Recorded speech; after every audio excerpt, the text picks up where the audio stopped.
पवित्र श्रीमद् भागवत गीता, पवित्र चारों वेद, पवित्र कुरान शरीफ, पवित्र बाइबल, पवित्र गुरु ग्रंथ साहिब, पवित्र कबीर साहिब की वाणी में छुपे हुए गूढ़ रहस्य अर्थात तत्व को जानने के लिए कृपया अवश्य सुनिए जगत गुरु तत्वदर्शी संत रामपाल जी महाराज के मंगल प्रवचन।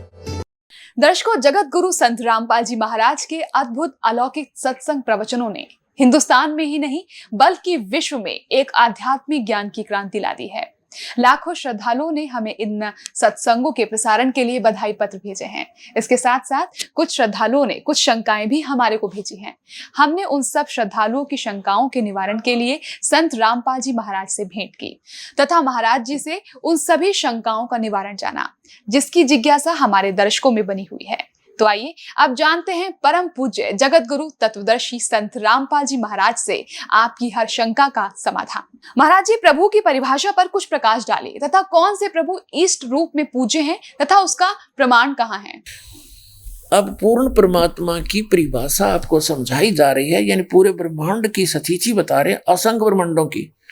अब जो ये एक ब्रह्मांड में मुख्यमंत्री का रोल करता है, ये ब्रह्म है और इसके तीन पुत्र हैं। ये मुख्य कंट्रोलर हैं इन तीन लोकों के, पृथ्वी लोक, और एक एक विभाग के मंत्री हैं, पृथ्वी लोक, स्वर्ग लोक और नीचे पाताल लोक के। यही तीनों इसके अंतर्गत आते हैं ब्रह्म के। और इस ब्रह्म का कितना क्षेत्र है ये देखिएगा। आपने जो ये ब्रह्मांड देखा, ये अब ये समझो हम इस स्थिति में आगे, ये एक गेंद जो है ये एक ब्रह्मांड समझ, ऐसे ये 5 ब्रह्मांड मिलाकर एक महाब्रह्मांड बना दिया इसने। ऐसे ऐसे ऐसे 4 महाब्रह्मांडों में 20 ब्रह्मांडों को रोक दिया, अपने अपने स्थान पर ये घूम रहे हैं। ये सारा एक 20 ब्रह्मांड का क्षेत्र है। फिर इसके बाद एक ब्रह्मांड ये हो रहा है इसका, ये सारा भी एक ब्रह्मांड है। ये तो दिखाने के लिए थोड़े से लिखने में नहीं आ रहे थे। इसका भी अलिपिकल शेप है, ऐसे ऐसे अलग से। तो ये ब्रह्मांड अलग से है, ये 21वां ब्रह्मांड है इसका। तो ये कुल मिलाकर ये सारे, ये ब्रह्मांड नहीं है, ये तो दिखाने के लिखने के लिए थोड़े बड़े बनाने पड़े।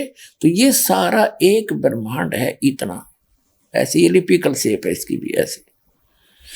तो ये एक ब्रह्मांड अलग है, ये 20 ब्रह्मांड ये है। एक ब्रह्मांड जो मैंने अभी आपको पहले दिखाया था वो समझो एक गेंद है, या एक गेंद जैसी है, ये इतना आ गया। और इस समझने के लिए तो ये 21 ब्रह्मांड का स्वामी है, ये 21 ब्रह्मांड का स्वामी है ब्रह्म, सरपुरुष, काल, शैतान, जिसको शैतान कहते हैं, ये है।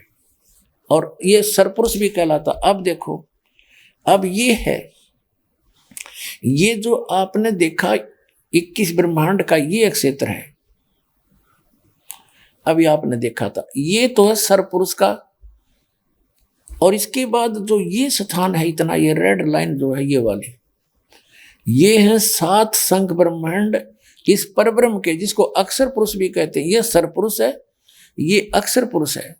और ये ओवरऑल कंट्रोल जो अल्लाह अकबर है, अल्लाहु अकबर है, अल्लाहु अकबर यानी बड़ा भगवान, वो ये है। ये छोटे छोटे जो डॉट दिखे, ये सारे ब्रह्मांड है, ये चारों तरफ ये सारे, ये सतलोक है सारा, ये सतलोक ये। और इसके ये है वो मूल मालिक अल्लाहु अकबर, जो 7 में वो कहते हैं अर्श कुर्स पर अल्लाह तकत है, खालिक बिन नहीं खाली। तो ये तकत है उस मालिक का, स्थान है, सिंहासन है। और इसके अंतर्गत ये परब्रह्म 7 संग ब्रह्मांड वाला ये भगवान भी इसी के अंतर्गत आता है। और ये काल भगवान, ये जो कुरान शरीफ का ज्ञानदाता और श्रीमद् भगवद गीता का ज्ञानदाता, चारों वेदों का ज्ञानदाता और इन पवित्र बाइबल का ज्ञानदाता, ये है। ये तो इतना अल्लाह है, इतना खुदा है, बस ये इतना, ये 21 ब्रह्मांड का। और इसके बाद ये देखो 7 संख ब्रह्मांड परब्रह्म के, अक्षर पुरुष के।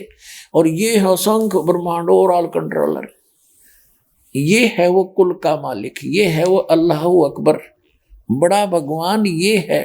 और इसके फिर अन्य ऊपर लोक और हैं, अलख लोक और अगम लोक और अनामी लोक, जिसको अलह लोक भी कहते हैं।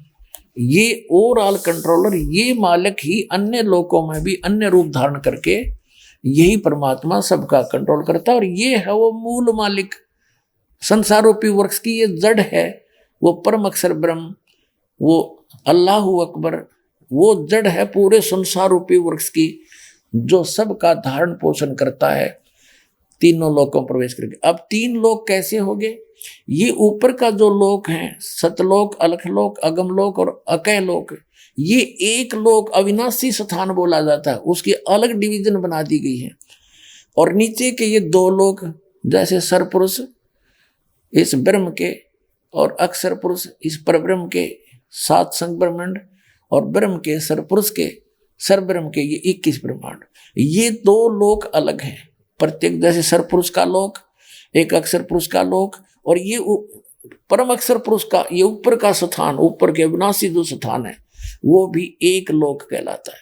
तो इस प्रकार इन तीनों लोकों में जितने भी प्राणी हैं, सबका धारण पोषण ये परमात्मा ही करता है। यानी जो संसार रूपी वृक्ष की जड़ है, मूल है, और मूल से पूरे वृक्ष को आहार मिलता है, वो है अल्लाहु अकबर। और ये कुरान शरीफ का ज्ञानदाता तो 21 ब्रह्मांड का स्वामी है, और गीता का ज्ञानदाता ये वही है, और वेदों का ज्ञानदाता भी यही है, बाइबल का ज्ञानदाता भी यही है। तो ये तो उस अल्लाहु अकबर की जानकारी भी नहीं रखता, उसके लिए तो ऑप्शन छोड़ दिया, कोई तत्वदर्शी संत बताएगा। ये है वो तत्वदर्शी संत, आओ और कल्याण करा लो। पुण्यात्माओं, इनकम्प्लीट जो नॉलेज रखते हैं उसके विषय में कहा है कि little knowledge is the dangerous thing, नीम हकीम खतराए जान। अभी तक जिन भगवानों को भगवान मान के इस पृथ्वी के जितने भी मानव हैं अपना कल्याण चाहते थे, ये खुद लिटल नॉलेज रखता है। इसने तो ऑप्शन छोड़ दिया कि उसके बारे में किसी बाखबर से पूछ लो। तो इन सदग्रंथों में वर्णित विधि से उस अल्लाहु अकबर की यानी कंप्लीट गॉड की, अक्षर पुरुष की प्राप्ति हो ही नहीं सकती, उसकी भक्ति ही नहीं है। ये तो अल्लाहु अकबर मान के, और इस गीता ज्ञानदाता, वेद ज्ञानदाता, कुरान शरीफ के ज्ञानदाता, बाइबल के ज्ञानदाता की पूजा कर रहे हैं। जो अन्य देवता है, अन्य प्रभु है, अन्य स्वामी है, वो कुल मालिक नहीं है, वो अल्लाह ताला नहीं है, वो कंप्लीट गॉड नहीं है। उस कंप्लीट गॉड की जानकारी इस दास के पास है। ये देखिएगा, ये पवित्र बाइबल है, संपूर्ण जीवन अध्ययन बाइबल। ये कहां से छपा ये देख लीजिएगा। ये देखिएगा, जर्नल एडिटर डॉनल्ड सी स्टैम्प्स, एसोसिएट एडिटर ये Wesley Adams PhD, life publishers international.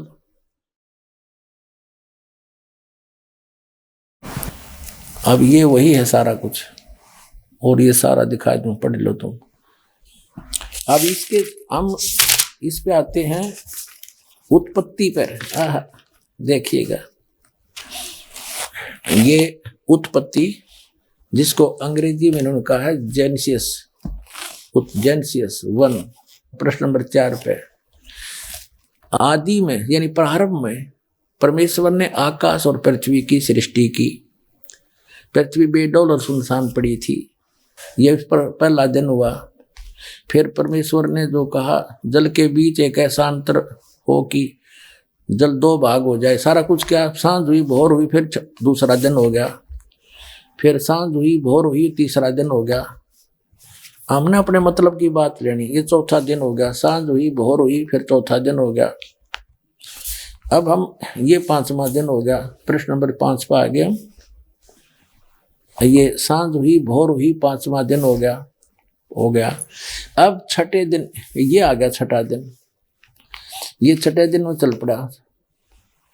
इस प्रकार परमेश्वर ने पृथ्वी की जाति जाति के वन पशुओं को और जाति जाति घरेलू पशुओं और जाति जाति की भूमि पर सब रेंगने वाले जंतुओं को बना और परमेश्वर ने देखा अच्छा है।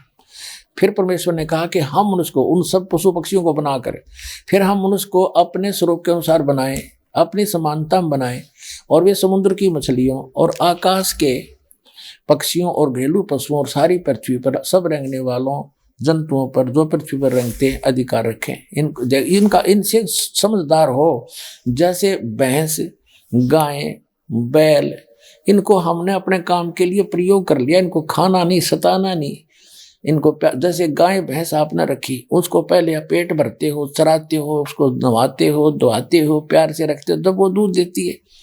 तो ऐसे कहा, खाने के लिए नहीं कहा उस मालिक ने। देखो आगे, तो परमेश्वर ने कहा मनुष्य को अपने स्वरूप के अनुसार बनाए, अपनी समानता बनाए। तो भगवान फिर कैसा हुआ? फिर परमेश्वर ने कहा हम मनुष्य को अपने स्वरूप के अनुसार बनाए, अपनी समानता बनाए, और वो समुद्र की मछलियों और आकाश के पक्षियों और घरेलू पशुओं और सारी पृथ्वी पर रेंगने वाले जंतुओं पर जो पृथ्वी पर रेंगते अधिकार रखे। आगे देखो, तब परमेश्वर ने मनुष्य को अपने स्वरूप के अनुसार उत्पन्न किया, अपने ही स्वरूप के अनुसार परमेश्वर ने उसको उत्पन्न किया, नर और नारी करके उसने मनुष्यों की सृष्टि की। तो भगवान कैसा? नर आकार, मनुष्य सदृश, जैसे जिनको परमात्मा मिले सचखंड लेकर गए, वापस छोड़ा, उन्होंने बताया हमरे ही निहार है, हमारा सृजनहार, अपना हमारा भगवान हमारे जैसी शक्ल का है, लेकिन उसकी बॉडी वो उस वहां जाकर के सभी का जो शरीर है इमोर्टल हो जाता, अविनाशी शरीर मिलता है, वो मटेरियल सारा अविनाशी मटेरियल का शरीर है। और यहाँ पर ये नाशवान है ये शरीर। यहाँ जब आता है परमात्मा अपनी ओरिजिनल बॉडी से ही आता, वो अविनाशी, वो ऐसे ही किसी माँ से जन्म नहीं लेता, सह शरीर आता है, सह शरीर चला जाता है। आपको प्रमाण दिखाएंगे, अल्लाह अकबर सह शरीर आया था, बालक रूप धारण किया, लीला करते बड़े हुए, फिर सह शरीर चले गए लाखों लोगों के सामने। अब ये स्पष्ट हो गया कि परमात्मा ने मनुष्य को अपने जैसा अपनी सूरत में अपने शकल के अनुसार अपने जैसा रचा। तो भगवान भी, अल्लाह भी मनुष्य जैसा है। और तब परमेश्वर ने जो कुछ बनाया था वो देखा, तो क्या देखा? वह बहुत अच्छा है। तथा सांझ हुई फिर भोर हुआ, इस प्रकार ये 6वां दिन हो गया। अब 7वां दिन यूं आकाश और पृथ्वी और उनकी सारी सेना का बनाना समाप्त हो गया, और परमेश्वर ने अपना काम जिसे वह करता था 7वें दिन समाप्त किया, और उसने अपने किए हुए सारे काम से 7वें दिन विश्राम किया। और परमेश्वर ने 7वें दिन को आशीष दी और पवित्र ठहराया, क्योंकि उसमें उसने सृष्टि की रचना के अपने सारे काम से विश्राम लिया। ठीक, अपने आत्माओं, जो क्रिएटर है, जो सबका रचनहार है, जो अल्लाह अकबर है, जो सुप्रीम गॉड है, उसने 6 दिन में सृष्टि रची, 7वें दिन तख्त पर जा बैठे।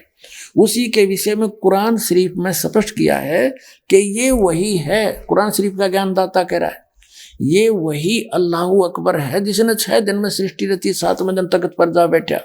उसकी खबर किसी बाखबर से पूछ लो, वो तो 7वें दिन सारी रचना रच कर चला गया। उसके बाद इस काल के अंतर्गत आ गया बागडोर, और इसने फिर अपने 3 पुत्रों को ड्यूटी दे रखी है। इस काल भगवान ने भी अपने 3 पुत्रों को, ब्रह्मा विष्णु महेश को ड्यूटी दे रखी आंखें संभालन की। तो वो आगे ही बागडोर संभाल ली। जब आदम और हव्वा को उस परमात्मा ने बना दिया, आदम को वचन से बना दिया, उसकी हड्डी से जैसे भी मानते हैं, हव्वा बना दी, ठीक है, वो तो उसको छोड़ दिया। फिर ले लिया इस काल ने कंट्रोल में, और इसको ले गया ब्रह्मा, क्योंकि उस सूक्ष्म वेद के अंदर कहा है कि वही मोहम्मद, वही महादेव, वही आदम, वही ब्रह्मा, दास गरीब दूसरा कोई नहीं, देख अपने घर में। अब दास तो आपको दिखाना चाह रहा है कि उसके बाद 3 देवताओं ने, ब्रह्मा विष्णु महेश ने यहाँ की बागडोर संभाल ली। इस पवित्र बाइबल में स्पष्ट है, जब आदम को और उसकी पत्नी को इस यहाँ के भगवान ने, जिसको ये भगवान मानते हैं, ब्रह्मा ने, वास्तव में ये है कि ब्रह्मा ने उनको एक वाटिका में छोड़ दिया। उनको इतना मंदबुद्धि बना रखा था कि उनको कोई आभासा नहीं था।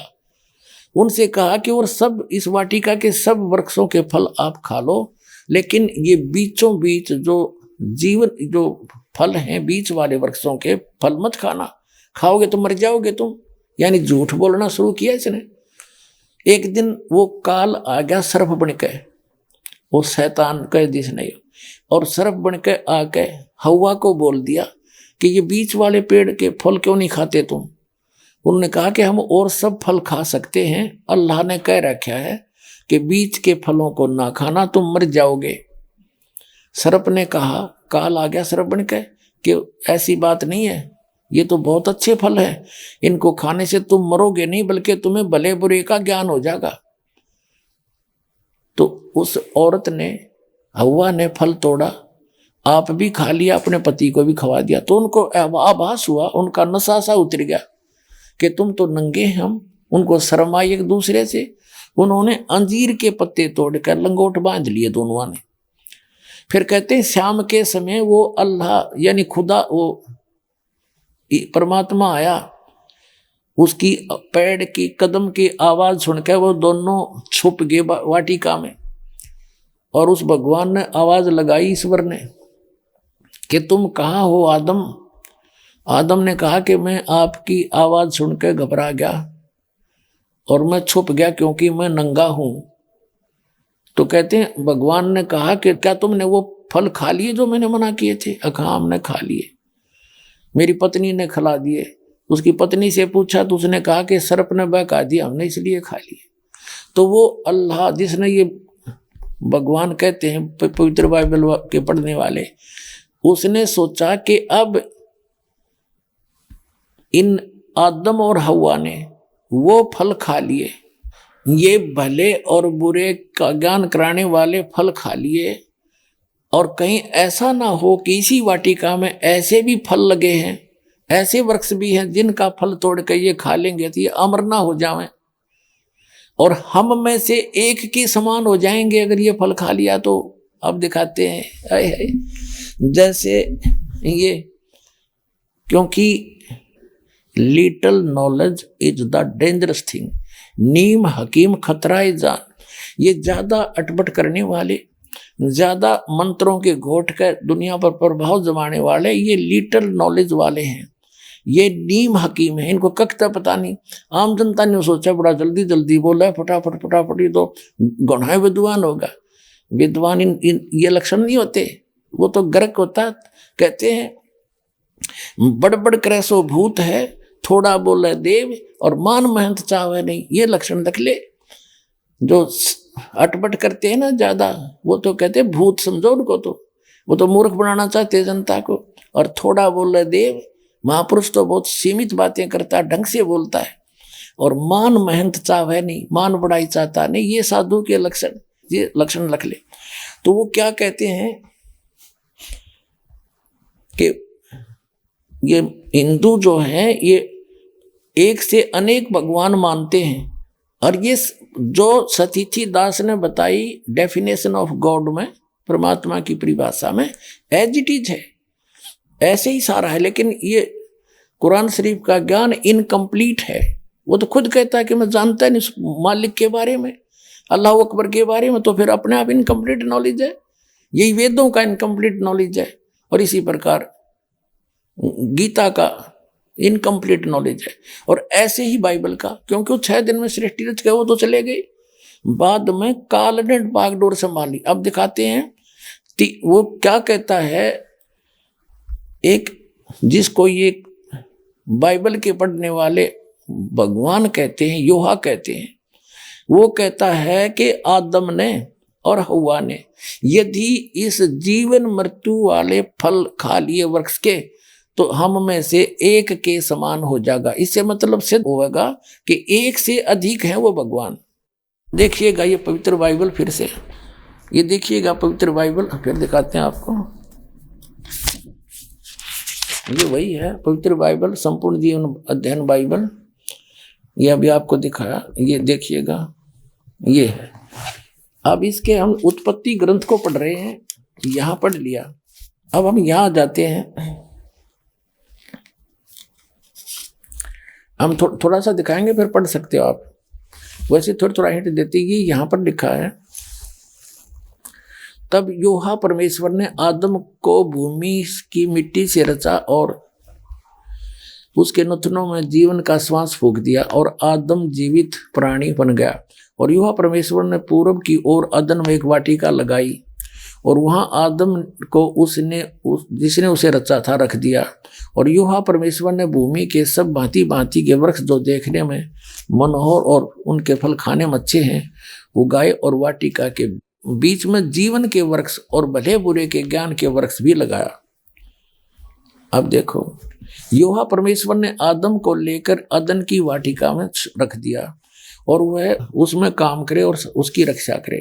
और यहोवा परमेश्वर ने आदम को यह आज्ञा दी कि तू वाटिका के सब वृक्षों का फल बिना खटके खा सकता है, पर भले बुरे का ज्ञान का जो वृक्ष है उसका फल तू कभी न खाना, क्योंकि जिस दिन तू उसको खाएगा उसी दिन अवश्य मर जाएगा। अब यहाँ देखो 8 पृष्ठ पे पढ़ रहे हैं हम, जेनेसिस 8 पृष्ठ पे 18वां। यहोवा परमेश्वर ने कहा, आदम का अकेला रहना अच्छा नहीं, और उसके लिए एक ऐसा सहायक बनाऊं जो उससे मेल खाए। यह देखिए, तब यहोवा परमेश्वर ने आदम को भारी नींद में सुला दिया, और ये तो उसकी उत्पत्ति की, उसकी हड्डी निकाल ली नौकरी। फिर यहाँ देखते हैं मनुष्य का पतन। यहोवा परमेश्वर ने जितने बनैले पशु बनाए थे उन सब में सर्वदुष्ट था। उसने स्त्री से कहा कि क्या, वो हव्वा बना दी उसकी स्त्री, क्या सच है कि परमेश्वर ने कहा कि तुम इस वाटिका के वृक्ष का फल न खाना? स्त्री ने सर्प से कहा, इस वाटिका के वृक्षों के फल हम खा सकते हैं, पर जो वृक्ष वाटिका के बीच में है उसके फल के विषय में परमेश्वर ने कहा है कि न तो तुम उसको खाना और न उसको छूना, नहीं तो मर जाओगे। सर्प ने कहा, स्त्री से कहा कि तुम निश्चय नहीं मरोगे, वरना परमेश्वर आप जानता है कि जिस दिन तुम उसका फल खा लोगे उसी दिन तुम्हारी आंखें खुल जाएंगी, तुम भले बुरे का ज्ञान पाकर परमेश्वर के तुल्य हो जाओगे। तब स्त्री ने देखा उस वृक्ष का फल खाने के लिए अच्छा है, देखने में मन भाऊ है, बुद्धि देने के लिए चाहने योग्य भी है। तब उसने उसको तोड़कर खाया, अपने पति को भी दिया और उसने भी खाया। तब उन दोनों की आंखें खुल गई, उन्होंने मालूम हुआ कि वे नंगे हैं, इसलिए उन्होंने अंजीर के पत्ते तोड़कर लंगोट बना लिए। तब यहोवा परमेश्वर जो दिन के ठंडे समय वाटिका में फिरता था का शब्द सुनाई दिया। तब आदम और उसकी पत्नी वाटिका के वृक्षों के बीच यहोवा परमेश्वर से छिप गए।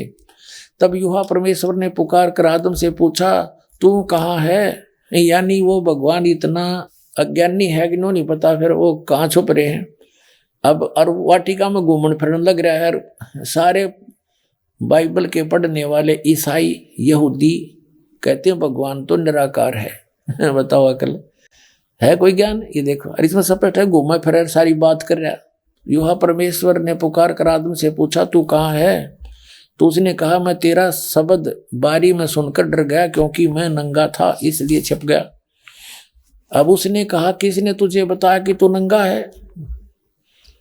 जिस वृक्ष का फल खाने को मैंने तुझे मना किया था, क्या तूने उसका फल खा लिया? खा लिया है। आदम ने कहा, जिस स्त्री को तूने मेरे संग रहने को दिया है उसी ने उस वृक्ष का फल मुझे दिया और मैंने खा लिया। तब यहोवा परमेश्वर ने स्त्री से कहा कि तूने यह क्या किया? अब स्त्री ने, हव्वा ने कहा कि सर्प ने मुझे बका दिया, तब मैंने खा लिया। अब हम अपने मतलब की बात पढ़ेंगे। दास ये सिद्ध करना चाहता है कि परमात्मा निराकार नहीं है, वो मनुष्य जैसा है और एक नहीं, अपने अपने सतर के ये प्रभु, जैसे दास ने परिभाषा प्रभु की बताई कि जैसे तहसीलदार अपने सतर का साहब, गॉड खुदा मालिक, और एसडीएम अपने सतर का, डिप्टी कमिश्नर अपने सतर का, कमिश्नर अपने सतर का, राज्य का मंत्री अपने सतर का साहब है, मुख्यमंत्री भी अपने सतर का खुदा है, साहब है, उसका मालिक है, प्रभु है, स्वामी है। जैसे केंद्र के मंत्री भी अपने सतर के साहब हैं, और प्रधानमंत्री ओवरऑल कंट्रोलर सबके ऊपर साहब है, उन सब साहबों के ऊपर भी साहब है, उस साहब के नीचे वाले सारे साहब हैं और वो अपने सतर के साहब। ऐसे ही देव हैं ये तीन ब्रह्मा विष्णु महेश हैं, ये ही यहाँ कंट्रोल कर रहे हैं सारे इस पृथ्वी के पाताल लोक के और स्वर्गलोक के प्राणियों को। अब यहाँ दास ये सिद्ध करना चाहता है कि एक से अधिक भी खुदा हैं, जो कि एक डॉक्टर जाकिर नाइक एक नया प्रवक्ता वाक्य है, वो नु कहा है कि सबसे पहला है खुदा पर यकीन लाना। हम तस्करा करेंगे हिंदू धर्म में खुदा का तसव्वुर क्या है। जब हम कोई आम हिंदू से पूछते हैं आप कितने खुदाओं में मानते हैं, कुछ कहेंगे 3 खुदा, कुछ कहेंगे 10, कुछ कहेंगे 100, कुछ कहेंगे 1000 और कुछ कहेंगे 33 करोड़। लेकिन जब हम एक हिंदू पंडित से पूछते हैं, वो हिंदू से जो हिंदू धर्म की किताबों को जानता है, वो हिंदू कहेगा कि हिंदू सिर्फ एक भगवान, एक ही खुदा में मानना चाहिए और एक ही खुदा की इबादत करना चाहिए। लेकिन आम हिंदू एक फिलॉसफी में मानता है जिसे कहते हैं पैंथीइज्म।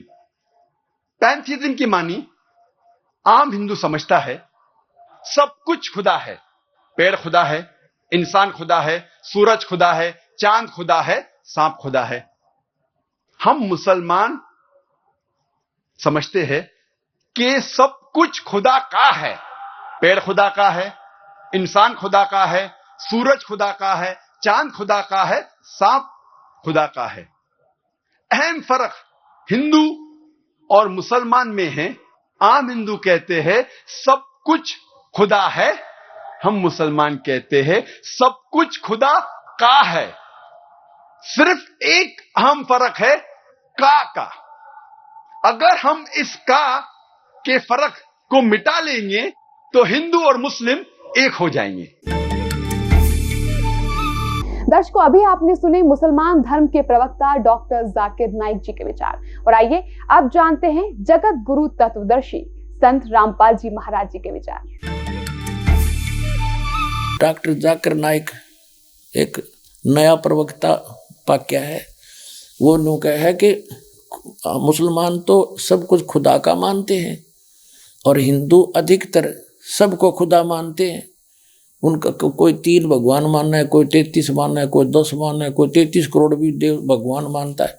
वो देव हैं अपने सतर के, और वो महादेव है, वो सबका मालिक महादेव है, कुल मालिक वो ग्रेट गॉड है। बड़ा भगवान महादेव को हो, बड़ा अल्लाह अकबर को हो, तो वो महादेव कौन है? वो अल्लाह अकबर है, कंप्लीट गॉड है, परम अक्षर ब्रह्म है, सबका ओवरऑल कंट्रोल, कुल का मालिक है। अब वो सिद्ध करना चाहते हैं अनेक भी हैं ये भगवान देव अपने सतर के खुदा, अन्य भी खुदा हैं और सब उस एक खुदा के वो नौकर हैं। वो फिर भी खुदा है अपने सतर के, जैसे मंत्री अपने सतर का, मुख्यमंत्री अपने सतर का खुदा है, स्वामी है, मालिक है, लेकिन वो कुल के मालिक के सब उसके हैं, उसको सबका कंट्रोलर एक है। अब देखो 10 पृष्ठ पर आगे हम उत्पत्ति 3:4 इसका यहाँ पढ़ रहे हैं। आदम ने अपनी पत्नी का नाम हवा रखा, क्योंकि जितने मनुष्य जीवित हैं उन सब की आदि माता हुई। और योहा परमेश्वर ने आदम और उसकी पत्नी के लिए चमड़े के अंगरखे बनाकर उनको पहना दिया। बताओ, अन्यों का निराकार है, वो तो गेल पीछे पीछे फिर उनके साथ साथ। योहा परमेश्वर ने कहा कि मनुष्य भले बुरे का ज्ञान पाकर हम में से एक के समान हो गया, इसलिए अब ऐसा ना हो कि वह हाथ बढ़ाकर जीवन के वृक्ष का फल भी तोड़ ले के खा ले और सदा जीवित रहे। अब इसे सिद्ध हो गया कि जो परमेश्वर है उसने कहा, जो इनका परमेश्वर है ईसाइयों का, यानी जो पवित्र बाइबल का जो आगे ज्ञान दे रहा है, क्योंकि ज्ञान तो ये ब्रह्म दे रहा है, सरपुरुष जो कुरान शरीफ का ज्ञान दाता है, और ये उस अल्लाह अकबर के बारे में बता रहा है कि उसने शायद इनमें सृष्टि रची, ऐसे ऐसे कहा सबको, वो तो चला गया। अब खुद बागडोर संभाल ली न, सोच लिया उसने। वो स्वयं आता नहीं, अन्य रूप धारण कर लेता है। जैसे तीनों पुत्रों को उसने यहाँ के कंट्रोलर बना रखा है। मुख्य ये है कंट्रोलर इस 3 लोग के, एक एक विभाग के मंत्री। तो ये क्या कह रहा है, जिसने आदम को कपड़े बनवाए और उसको मना किया कि बीज का फल ये ना खाना, उसने खा लिया। अब वो क्या कह रहा है कि ये भले बुरे के वृक्ष का फल खाकर ये हम में से एक के बराबर हो गया। इसका मतलब एक से अधिक परमेश्वर हैं, अल्लाह हैं। ये देखो, फिर योहा परमेश्वर ने कहा, मनुष्य यानी आदम भले बुरे का ज्ञान पाकर हम में से एक के समान हो गया। इति सिद्धम के एक से अधिक खुदा हैं, एक से अधिक गॉड हैं। ये डम्मी गॉड हैं, ये अधूरे गॉड हैं। गॉड ये भी है, जब डम्मी गॉड है तो कंप्लीट गॉड भी है। तो अन्य देव भी हैं और एक कुल का मालिक वो अन्य है। अब आगे दिखाता हूं आपको। ये है जेनेसिस यानी उत्पत्ति ग्रंथ, अध्याय नंबर 16-17 का, और 17 अध्याय का श्लोक नंबर 1 है यो, 1 नंबर। अब अब्राहम 99 वर्ष का हो गया था अब्राहम। तब योहा ने उसको दर्शन देकर कहा, मैं सर्वशक्तिमान ईश्वर हूं, तू मेरी उपस्थिति में चल और सिद्ध होता जा। हो गया, यानी निराकार की तरह जब सामने आकर दर्शन दिए। ठीक है, जेनियस 17-18 24 नंबर पृष्ठ पे और 17-18 ये अध्याय है। तो 18वें अध्याय में अब्राहम मामरे के बांध वृक्षों के बीच कड़ी धूप के समय तंबू के द्वार पर बैठा हुआ था। तब योहा ने उसे दर्शन दिया। उसने आंख उठाकर दृष्टि की तो क्या देखा कि 3 पुरुष, ये 3 भगवान उसके सामने खड़े हैं। और जब उसने देखा तब वह उनसे भेंट करने के लिए तंबू के द्वार से दौड़ा और भूमि पर गिरकर दंडवत की और कहने लगा, हे प्रभु, यदि मुझ पर तेरी अनुग्रह की दृष्टि है तो मैं विनती करता हूँ कि अपने दास के पास से चले ना जाना। मैं थोड़ा सा जल लाता हूँ और आप अपने पांव धोकर इस वृक्ष के नीचे विश्राम करो। फिर मैं एक टुकड़ा रोटी ले आऊं और उससे आप अपने अपने जीव को तृप्त करें, तब उसके पश्चात आगे बढ़ें, क्योंकि आप अपने दास के पास इसीलिए पधारे हैं। उन्होंने कहा, जैसा तू कहता है वैसा कर। अब क्या सिद्ध हो गया? 3 तो हो गए सिद्ध। ये वही 3 हैं, ब्रह्मा विष्णु महेश हैं। रूप बदल कर ये किसी भी रूप में चले जाते हैं। मनुष्य सदृश रूप भी धारण कर लेते हैं। ये चतुर्भुज तक बना सकते हैं, इससे आगे इनके हाथ नहीं बन सकते। तो इसी प्रकार ये अब क्या सिद्ध हुआ कि एक कुल का मालिक है और ये अन्य अपने अपने सत्र के और भी देव हैं, जो बाइबल भी प्रमाणित करता है। और जो ये कहता है कि हिंदू अन्य देवता है नहीं, वो गलत मानते हैं। वो इनकम्प्लीट नॉलेज रखता है। वो कहते हैं little knowledge is the dangerous thing. नीम हकीम खतरा जान, वो नीम हकीम है जो इनकम्प्लीट स्पिरिचुअल नॉलेज रखते हैं। आइए अब हम उन श्रद्धालुओं के अनुभव जानते हैं जो जगत गुरु तत्वदर्शी संत रामपाल जी महाराज जी से दीक्षा प्राप्त कर चुके हैं तथा उनके द्वारा बताए गए भक्ति मार्ग पर चल रहे हैं। नमस्कार सर। नमस्कार सर। क्या शुभ नाम है जी आप जी का? श्री राम अवतार दास। सर कहाँ से आए आप? मैं ग्राम सरेली जिला शाहजहाँपुर यूपी से आया हूँ। सर परम संत सतगुरु रामपाल जी महाराज से नाम उपदेश लेने से पहले आप कौन सी भक्ति करते थे? परम संत रामपाल जी महाराज के शरण में आने से पहले में हमारे घरों में एक परंपरा थी, देवी देवताओं की पूजा करते थे। उसमें मंदिरों में जाना, तीर्थों पे जाना और कई स्थानों पे ऐसे प्रसाद चढ़ाना, यही कार्य किया करते थे। उसमें से एक विशेष पूजा हमारे घर में होती थी, नाग पूजा। नाग पूजा में क्या होता था कि जो घर में मेन गेट होता था उसके दोनों तरफ एक लकड़ी की राख से लेकर उसमें दूध मिला करके उनके दोनों तरफ नाग बनाया करते थे और उनकी पूजा किया करते थे। सर जो भक्ति आप करते थे, जो पूजा आप कर रहे थे, उससे आपको क्या लाभ मिलता था? उससे कोई लाभ नहीं मिला था, बिल्कुल यूजलेस साधनाएं थी, बिल्कुल शास्त्र के विरुद्ध साधनाएं थी। सर परम संत सतगुरु रामपाल जी महाराज की शरण में आप कैसे आए?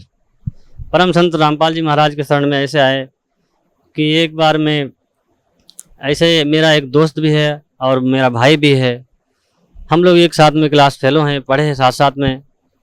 हम इस समय गांव में रह रहे हैं, अब वो एक कस्बे में रह रहे हैं। तो उनको एक बार एक भक्ति सौदागर का संदेश पुस्तक मिली। तो एक बार मैं उनके घर पर चला गया, तो उन्होंने उस समय वो तो राजनीति भी करते थे थोड़ा वो, तो उन्होंने उस किताब को समझा नहीं। मैं उनके घर पर गया तो मैंने उस पुस्तक को देखा। मैंने पूछा, भाई ये पुस्तक कहाँ से आई है और बहुत अच्छी पुस्तक है, इसको मैं पढ़ सकता हूँ क्या? बोले हाँ ले जाओ, इसे पढ़ो, मेरे तो समझ में कुछ नहीं आया है और आप देखो समझ करके। तो मैं उसको घर ले आया, पढ़ा, तो उसमें देखा कि ब्रह्मा विष्णु महेश के माता पिता भी बताए गए हैं। जबकि हमने ब्रह्मा विष्णु महेश को सुना तो था, लेकिन उनके विस्तार से जानकारी हमें नहीं थी कि इनके कोई माता पिता भी हैं और इनका जन्म मृत्यु भी होता है। तो ऐसे ऐसे तो मैंने किताब जब पढ़ा, क्योंकि आत्मा को तो परमात्मा की भक्ति चाहिए थी, वो तो एकदम गदगद हो गई। तो उसको पढ़ते पढ़ते मुझे मतलब ऐसा आनंद आने लगा, मैंने उसको मतलब 5-6 दिन में ही पूरी पुस्तक पढ़ डाली।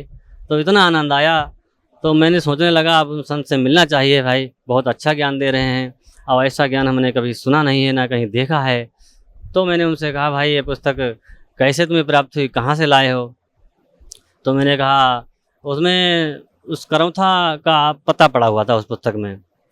तो मैंने उस पते के आधार पर मैंने कहा चलो भाई वहाँ देखते हैं।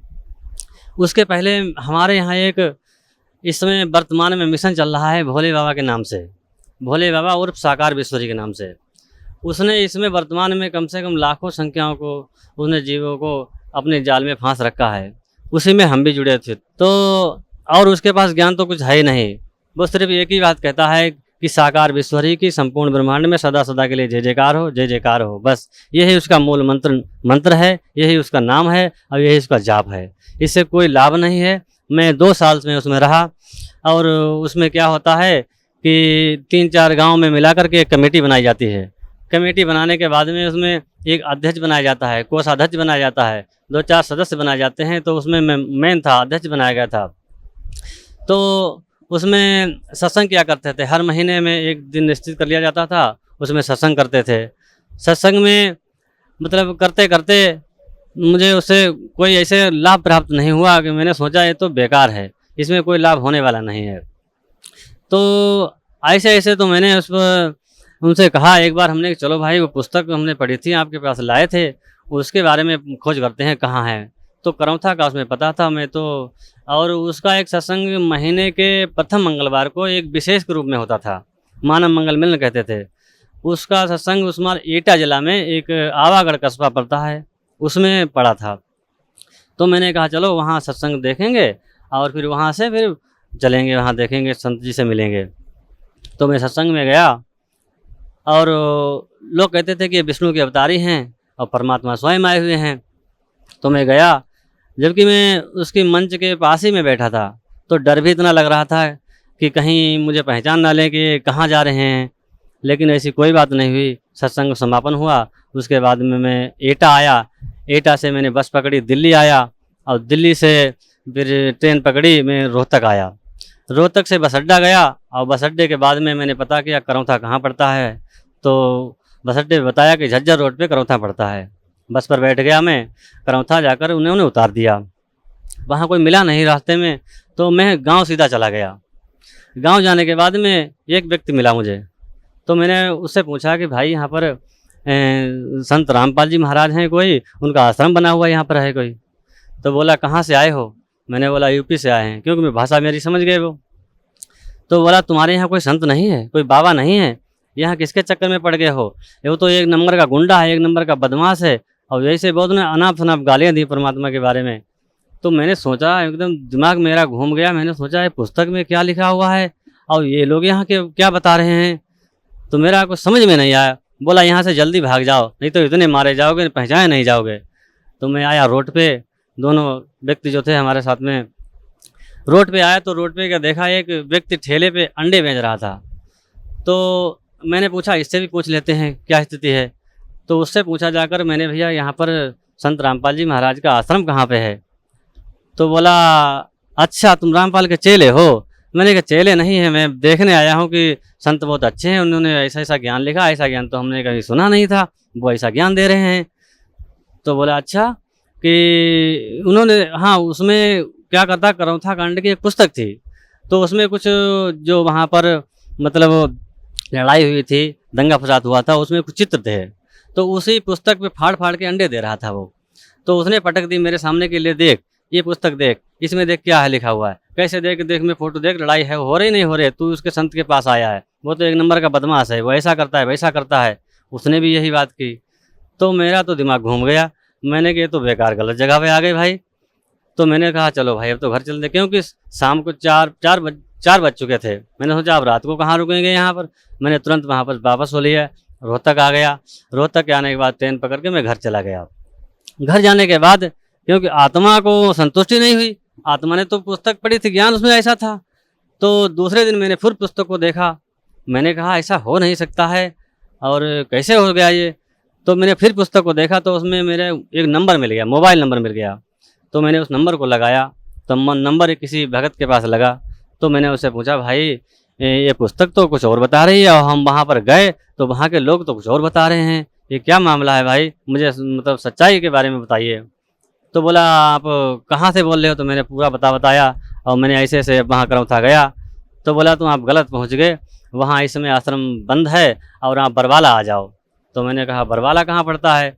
बोला रोहतक के आगे जिंद पड़ेगा और जिंद से उतर लेना, वहाँ पर तुम्हें प्राइवेट वाहन या गुरु जी की गाड़ी तुम्हें ले लेगी और आश्रम से उतार देगी। तो मैंने ठीक है अच्छा भाई। ऐसे ऐसे करते करते 1 महीना बीत गया तो एक पंपलेट मुझे मिल गया, उसमें लिखा था अवश्य जानिए और उसमें लिखा था ब्रह्मा विष्णु महेश के माता पिता कौन हैं और सारे डिटेल्स सारे लिखे थे। तो मैंने देखा कि मैंने सोचा ये तो पुस्तक वही है, उसी के क्वेश्चन इसमें लग रहे हैं। तो परमात्मा की ऐसी दया हो गई। तो मैंने कहा चलो भाई, हाँ उससे पूछा मैंने कि ये पर्चा कहाँ से मिला तुम्हें, पंपलेट कहाँ से मिला।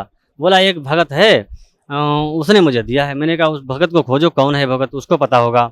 तो उसकी भगत की खोज की तो हमारे पास ही का निकला, वो छिदम्बी नाम उसका था, वो सबसे पहले यही नाम उपदेश लेकर गया था। तो मैंने कहा उससे भाई हमें वहाँ ले चलो, क्योंकि हमें मतलब बिल्कुल चैन नहीं पड़ रहा था कि मुझे संत से मिलना जरूर चाहिए। तो उससे कहा तो उन्होंने कहा ठीक है अगले पूर्णमासी आएगी तो उसमें हम चलेंगे। तो पूर्णमासी का समय जब आया तब उसने कुछ का काम लग गया, क्योंकि काल का जाल ही ऐसा है। तो उसने कहा अब इस बार तो हम चल नहीं पाएंगे, अगली पूर्णमासी को हम चलेंगे। मैंने ठीक है भाई चलो अगली पूर्णमासी चलेंगे। तो फिर ऐसे ऐसे फिर 1 महीना लग गया। दूसरा महीना पूर्णमासी आई, फिर भी वो मतलब नामकुर हो गए। तो मैंने परमात्मा से प्रार्थना की मैं कैसे आपके पास आ पाऊँगा, और मेरे तो तड़प बहुत ज़्यादा है, मैं कैसे आ पाऊँगा, मैं तो गया नहीं हरियाणा, कभी देखा भी नहीं कहाँ पर है। तो तीसरे महीने को उन्होंने कहा अच्छा इसके अगली बार में हम जरूर चलेंगे। तो तीसरी बार जब उनका तय हुआ आने का तो हम लोगों ने व्यवस्था की शाम को कि सुबह जरूर चलेंगे। सुबह हुआ तो जो हमारे दोस्त थे पतराखन दास जी और चिदम्बी दास जी, तो 2 लोग तैयार होकर के उन्होंने फ़ोन किया सुबह कि आ जाओ और इस दिन शाहजहाँपुर से निकलते हैं। तो और सुबह सुबह मेरे फ़ोन आ गया घर पर, मेरे साडू का दम था, उसकी टांग टूट गई। फ़ोन आ गया तो उन्होंने कहा ऐसे ऐसे उन्हें भर्ती कराना है और वहाँ चलना है। तो मैंने कहा अब तो बड़ा मुश्किल पड़ जाएगी, अब कैसे पहुँच पाएंगे हम। तो मैंने कहा अब आप चले जाओ, मैं नहीं जा पाऊँगा भाई। तो वो आ गए यहाँ पर, उन्होंने देखा कबीर साहब का प्राकट दिवस उसमें था, सन 2011 की बात है। तो उन्होंने देखा अगर उन्हें उपदेश लिया, ज्ञान सुना, परमात्मा के मतलब दर्शन किए, तो उन्होंने वाकई में बात भाई परमात्मा आए हुए हैं। तो उन्होंने जाकर हमें बताया कि वास्तव में परमात्मा कबीर साहब आए हुए हैं और आप चलो वहाँ पर आप भी उपदेश लो। तो उसके बाद में फिर हमें भी उन्हें बताया, फिर हमने भी 15 जुलाई सन 2011 को हमारा आध्यात्मिक जन्म हुआ इस दिन से। सर जैसे आप बता रहे हैं 15 जुलाई 2011 को आपने परम संत सतगुरु रामपाल जी महाराज से नाम उपदेश लिया और आपने एक बहुत अच्छी बात बताई कि उस दिन आपका आध्यात्मिक जन्म हुआ। तो जो भक्ति परम संत सतगुरु रामपाल जी महाराज ने आपको दी है, उस भक्ति से आपको क्या लाभ मिला? लाभ तो क्या बताया जाए। लाभ तो पहला लाभ तो हमें आध्यात्मिक मार्ग का ज्ञान नहीं था। सबसे बड़ा लाभ तो मुझे यही हुआ है कि हमें अपने निज घर सतलोक से हम जब से आए बिछड़े हुए हैं उसका पता लगा, क्योंकि हम इस काल की जाल में फंसे हुए हैं। जब से हम आए हुए हैं हम अपने घर का रास्ता ही भूल गए कि कहाँ के रहने वाले थे हम और कहाँ जाएंगे बाद में। इसका हमें कोई मतलब बताने वाला ही नहीं था। तो सबसे बड़ा तो लाभ यही मुझे हुआ। तो वो एक लाभ तो वो हुआ। ऐसे ऐसे फिर एक बार मैं पेड़ से गिरा, उसमें भी मेरे कुछ नहीं खरोंच आई, कोई भी चोट नहीं लगी। तो लाभ तो मतलब यहाँ वैसे देखा जाए तो लाभ तो हमें वही सबसे ज़्यादा मतलब हमें मालूम पड़ता है कि हमारा आध्यात्मिक रूप से ज्ञान हो गया हमें, और हमें अपने घर का पता लग गया है।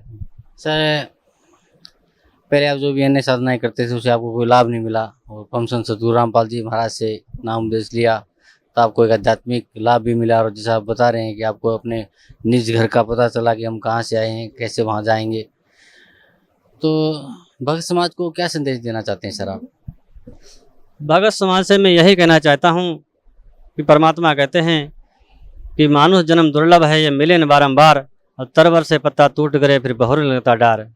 क्योंकि हमें पता ही नहीं है कहाँ से हम आए हैं और कहाँ जाएंगे।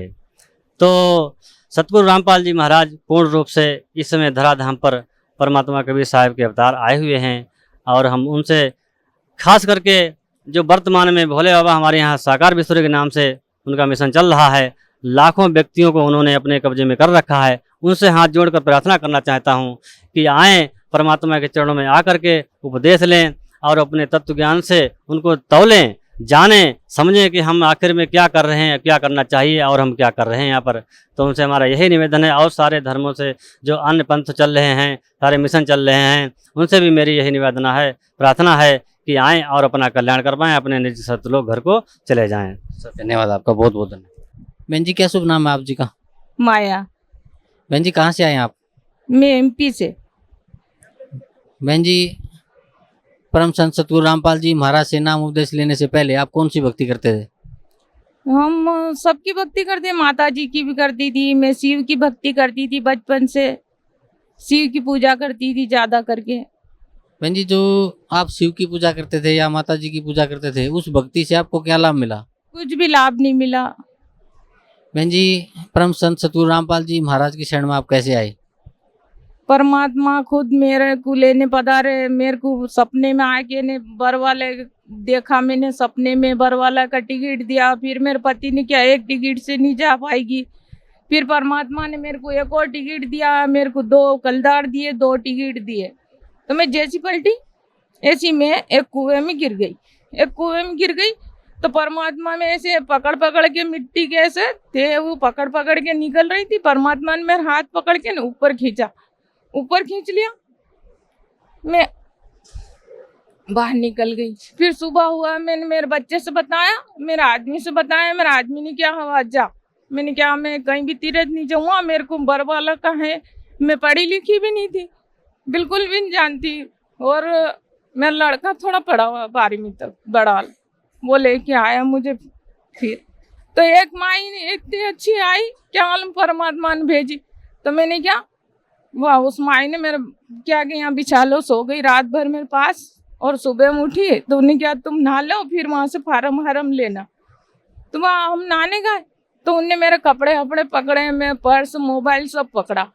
और फिर मैंने क्या मैं कपड़े कैसे पहनूँ, यहाँ गीला हो रहा।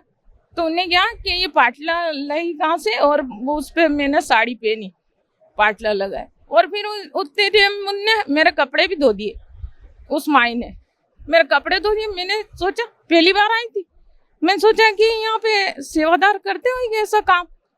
फिर मैं इतनी बार आई, किन्ने भी कोई माई नहीं मिली, वो अभी तक कौन आई थी क्या मालूम। फिर हम जा रहे थे यहाँ से वापस, तो हम जीन से बैठ गए उसमें जनता में, हम बैठ गए। अब मैं तो सर्दी के दिन थे तो मैंने स्वेटर भी पहन रखा था, और साल ओढ़ के सो रही सीट पे, मैं लड़का बेटा सामने।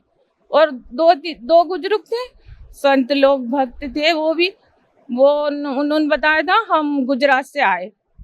वो बहुत मतलब ज़्यादा थे, तो उनसे जनरल डिब्बे में चढ़ाया कोई नहीं, तो हमारे रिजर्वेशन में घुस गए। तो हमने क्या वहाँ बैठ जाओ आप।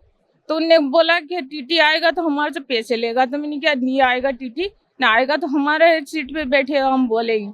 मैं लड़के ने बोला हाँ बोलेंगे हम। वाह, उनको बिठा लिया। एक माई भी थी ऐसी ज़्यादा बुढ़ी थी, उनकी गर्दन भी हिल रही थी। तो वह उन तीनों को हमने बिठाया। और परमात्मा कहाँ से आए मालूम नहीं पड़ी। अब वो आके खाली मैं सुन रही मुंह पे ओढ़ के, तो वो कह रहा है कि तुम किस भगवान की भक्ति करते थे। उन संतों से पूछ रहा है, स्वयं परमात्मा आए तो उनसे पूछ रहे थे कि तुम कौन से भगवान की भक्ति करते थे पहले। तो उन्होंने क्या कि हम सब भगवानों को पूछते, भेरू जुजार। वो जो लोग बैठे थे संत, 2 भक्त थे, 2 वो नेक माई थी, 3 जने थे और 2 हम 5 जनों में छठे परमात्मा आए।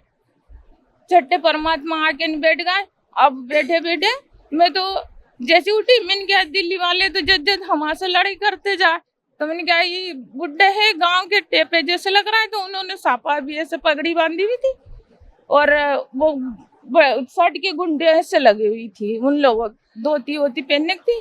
तो मैंने कहा इनकी हंसी उड़ा रहा है। मैं जैसी उठी, मैं उनसे लड़ने वाली थी, जैसी उठी तो मेरे को परमात्मा दिखे। तो मैं तो कुछ बोली नहीं, सुन खा के बस उनको देखती रही परमात्मा। अब देखती रही, परमात्मा बोलते रहे उन लोगों से, तुम किस भगवान की पूजा करते थे, वो भगवान मिला नहीं मिला, ऐसे उनसे बात कर रहा है। मैं सुनती रही और मैं देखा घड़ी भी वही थी परमात्मा की, बाल भी वैसे ही थे, उनके जूते चप्पल एक एक चीज देखी मैंने। वो बोल भी ऐसे रहा। अब मैं पढ़ी भी नहीं थी, मेरे को नाम बताया आगे कि बेटा तेरे को नाम मिला। मैंने कहा हाँ, तो क्या नाम है बता। तो मैंने कहा कि नाम किसको नहीं बता। अब मेरे को मैं सिर उभार आई, तो मैंने कहा परमात्मा के भाई भी हो सकते हैं, ऐसे एक जैसी बहने के भी चेहरे मिलते हैं, भाइयों के मिल जाते। तो मैंने कहा परमात्मा के भाई यही होइए कोई।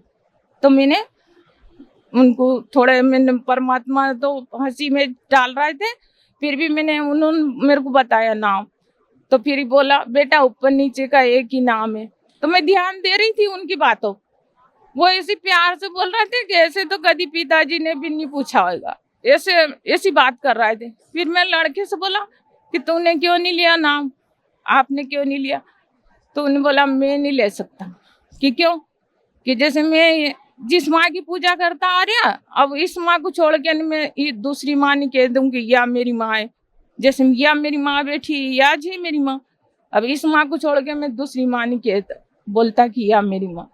परमात्मा ने उसको समझाया, उसको बोला कि बेटा ये माँ तेरी कितने दिन है, ये माँ तेरी मर जाएगी, तेरी शादी कर देगी, तेरे बच्चे हो जाएंगे, फिर तू अलग कर देगी तेरे को, और फिर तेरी माँ तेरा साथ छोड़ देगी।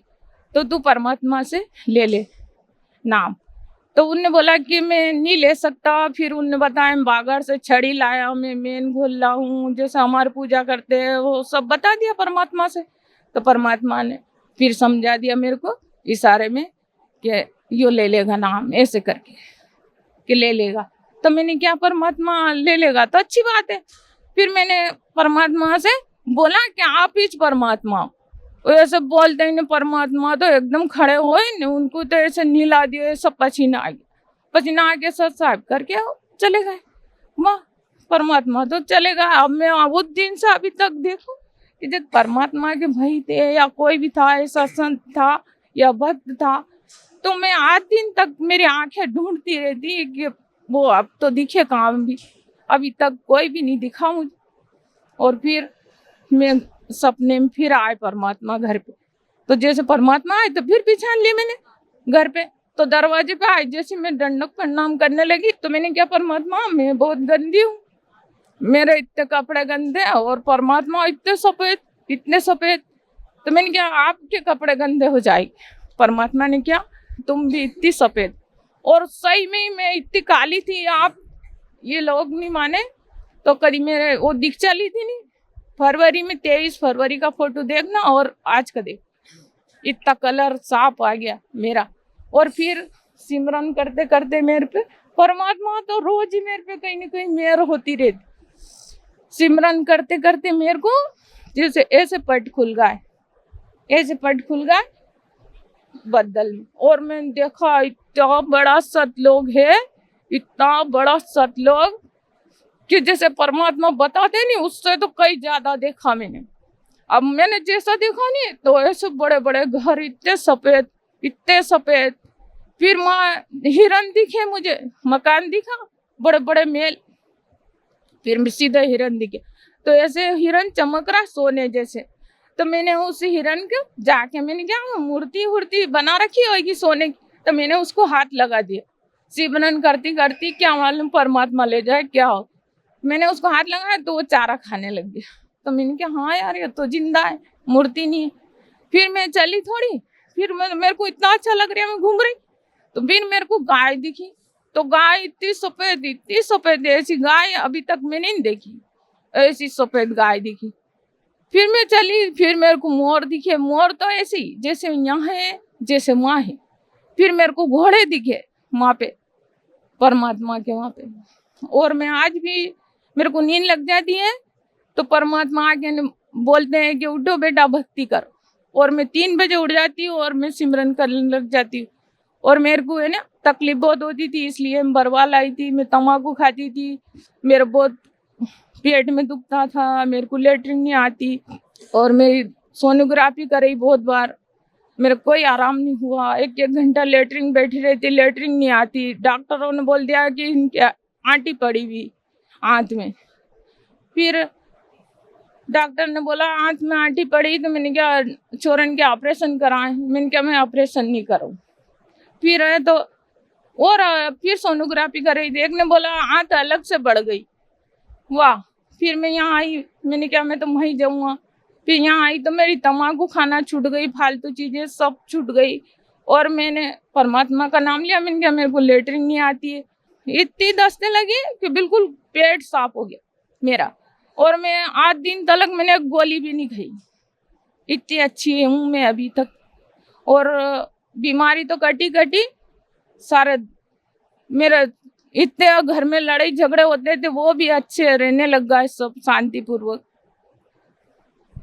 बहन जी, परम संत सतगुरु रामपाल जी महाराज से नाम उपदेश लेने के बाद मालिक ने आपको सतलोक दिखाया, आपके जो लाइलाज बीमारी थी वो ठीक की, आपके घर में सुख शांति हुई। तो बहन जी, भक्त समाज को आप क्या संदेश देना चाहते हैं?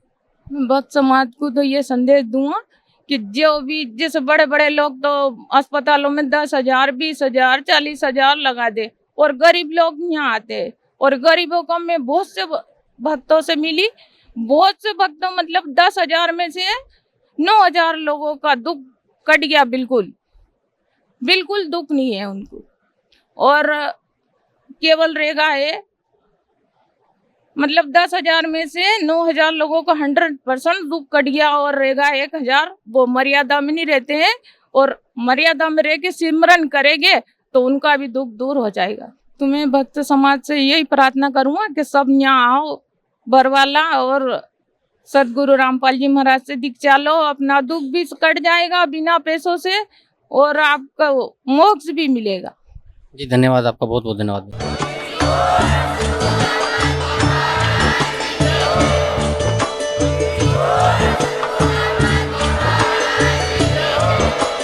आप सुन रहे थे जगत गुरु तत्वदर्शी संत रामपाल जी महाराज जी के मंगल प्रवचन। अधिक जानकारी के लिए विजिट कीजिए हमारी वेबसाइट www.jagatgururampalji.org। संत रामपाल जी महाराज जी के शुभ आशीर्वाद से पूरे विश्व भर में 500 से भी ज्यादा नाम दीक्षा केंद्र हैं, जिन पर संत रामपाल जी महाराज जी द्वारा ऑनलाइन निशुल्क नाम दीक्षा दी जा रही है। अपने नजदीकी नाम दीक्षा केंद्र का पता करने के लिए संपर्क करें 8222880541।